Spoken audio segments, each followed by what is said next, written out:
जी बिस्मिल्लाहिर्रहमानिर्रहीम, अस्सलाम वालेकुम। मैं हूं बिलाल अहमद। उम्मीद है आप सब खैरियत से होंगे। बात कर लेते हैं कराची वालों की, जिनको अब तक 47 अरब रुपए का चूना सिर्फ एक माफिया लगा चुकी है। जी हां, 47 अरब रुपए का चूना लगाने का इंकशाफ हुआ है, वो भी सिर्फ एक माफिया यानी कि दूध की माफिया का।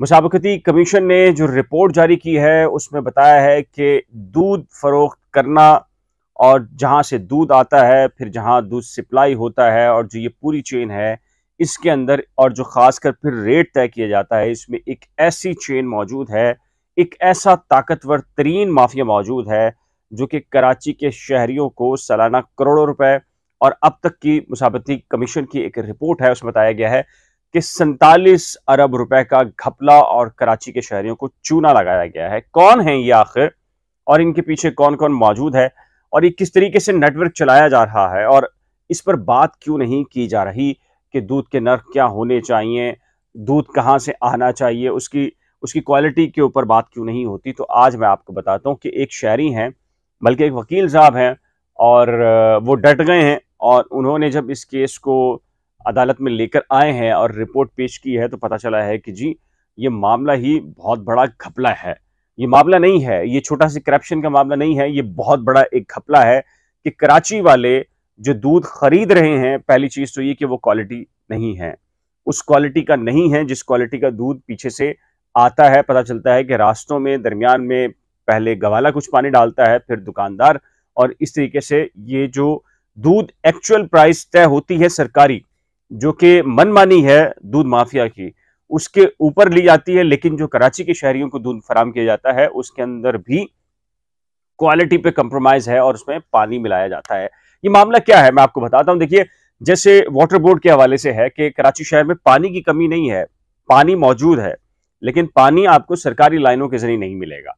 ये पानी मिलेगा एक पूरे के पूरे नेटवर्क के जरिए, पूरे माफिया के जरिए, जो कराची से अरबों रुपए माहाना लेता है। अब जाहिर है कि इसके खिलाफ कैसे कार्रवाई क्यों नहीं होती, आपको पता है। वाटर टैंकर्स की पूरी माफिया, हाइड्रेंट्स इसके पीछे पूरी माफिया, ताकतवर तरीन लोग, पॉलिटिशियंस, ब्यूरोक्रेट्स, और वो जिनके नाम आप और हम सब जानते हैं लेकिन ले नहीं सकते, सब लॉ इन्फोर्समेंट, पुलिस, सब मिले हुए होते हैं। और ये मुमकिन नहीं है कि उनकी यानी कि मामनत के बगैर ऐसा चल रहा हो। रेती बजरी का मामला हो, मलिर नदी से उठाने का, वहां आप ये देख लीजिए, गैर सरकारी तौर पर पानी के कनेक्शंस साइड एरियाज या इंडस्ट्री एरियाज को देने का मामला हो, वो देख लीजिए, गैस के कनेक्शन देख लीजिए। बिल्कुल ऐसे ही ये सिस्टम है दूध माफिया का। बताया ये गया है, जो एक रिपोर्ट तहलका खेज आई है, और तारिक मंसूर एडवोकेट हैं जिन्होंने इस रिपोर्ट को सिंध हाई कोर्ट में पेश किया है, प्रोड्यूस किया है, जिसके बाद एक तहलका मच गया है कि ये 47 अरब रुपए कराची के लोगों से जिस तरीके से लिए गए हैं और उनको चूना लगाया गया है, इस पर तहकीकात क्यों नहीं आगे बढ़ रही।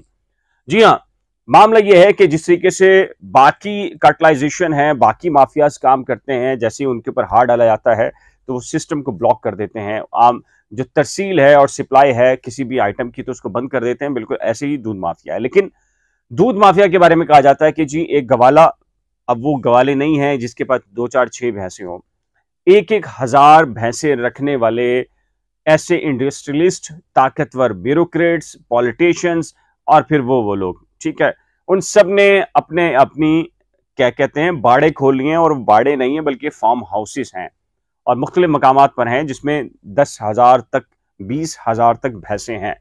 इस तरीके से ये ताकतवर तरीन लोग अब बराह रास्त इस इंडस्ट्री में शामिल हो गए हैं, दूध की इंडस्ट्री में। और फिर जब भी कभी दूध के इश्यूज या प्राइस का इशू आता है तो ये ताकतवर तरीन लोग कमिश्नर ऑफिस और जो जिले इंतजामिया है उसको अंडर प्रेशर लेती है, अंडर प्रेशर भी और फिर अंडर द टेबल भी, और सारे मामला वहीं से तय हो जाते हैं। इस तरीके से ना कमिश्नर कराची की इंतजामिया कुछ कर पाती है, और ना ही जो आम शहरी है जो ये कहता है कि दूध महंगा है वो कुछ कर पाता है। दूध लेने के लिए जब जाएं आप, दूध महंगा हो, आप कुछ कहें तो कहा जाता है कि जी आपने कहीं और से दूध लेना है तो ले लीजिए, यहां दूध तो इसी रेट के ऊपर आपको दस्तयाब होगा।